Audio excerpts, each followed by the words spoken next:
नमस्कार. Property in Ratnagiri या YouTube चॅनलमध्ये सर्वांचं हार्दिक स्वागत आहे. मी अमित परब आज तुम्हाला या ठिकाणी एन प्लॉट दाखवणार आहे.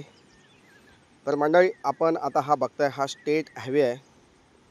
संगमेश्वर देवरुख कोल्हापूरचा मेन स्टेट हायवे हा दिसतोय तो आहे.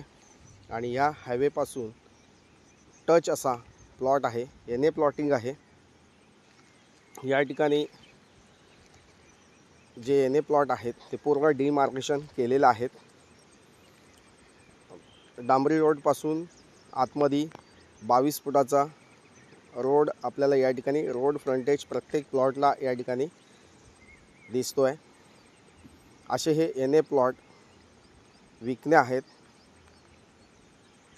5 लाख रुपये पर गुंठा या एन प्लॉटचा रेट आहे. कमी जास्त करून दिलं जाईल रेटमध्ये. तसेच या ठिकाणी तुम्हाला बँक लोन करायचं असेल तरी तुम्ही या ठिकाणी बँक लोन करू शकता. एन प्लॉट आहेत. तर मंडळी, असे एन प्लॉट तुम्ही विकत घेताय तर तुम्ही या ठिकाणी माझ्याशी कॉल किंवा व्हॉट्सअप मेसेज करू शकता. पूर्ण एन प्लॉटिंग आहे. आणि महत्त्वाचं म्हणजे हायवेला जवळपास हायवेला लागूनच असे एन प्लॉटिंग आहे. नक्कीच तुम्ही या ठिकाणी इन्व्हेस्टमेंट करू शकता. 5 लाख रुपये पर गुंठा एन प्लॉटमध्ये इन्व्हेस्टमेंट करू शकता तुम्ही. नक्कीच मंडळी, या प्लॉटिंग प्रोजेक्टला या पावसाळ्यामध्ये नक्कीच तुम्ही भेट देऊ शकता. आणि या ठिकाणी 2 गुंठाचे असतील, 3 गुंठाचे आहेत प्लॉट, 2.5 गुंठाचे प्लॉट आहेत, 3 गुंठाचे प्लॉट आहेत, 4 गुंठाचे पण प्लॉट आहेत. तर मंडळी, असे प्लॉट या ठिकाणी शिल्लक आहेत. तर नक्कीच प्लॉट व्हिजिट करून प्लॉट तुम्ही या ठिकाणी नक्कीच विकत घ्या. तसेच मंडळी, अशाच अनेक प्रकारचे एन प्लॉटिंग प्रोजेक्ट आमच्याकडे आहेत.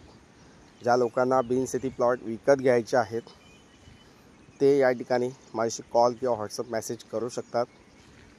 तालुका संगमेश्वर, जिल्हा रत्नागिरी या ठिकाणी ही एन प्लॉटिंग आहे. बाकीची इतर माहिती तुम्हाला कॉल केल्यास दिली जाऊ शकते. तर मंडळी, वेळ घालवू नका, या जागेला भेट द्या.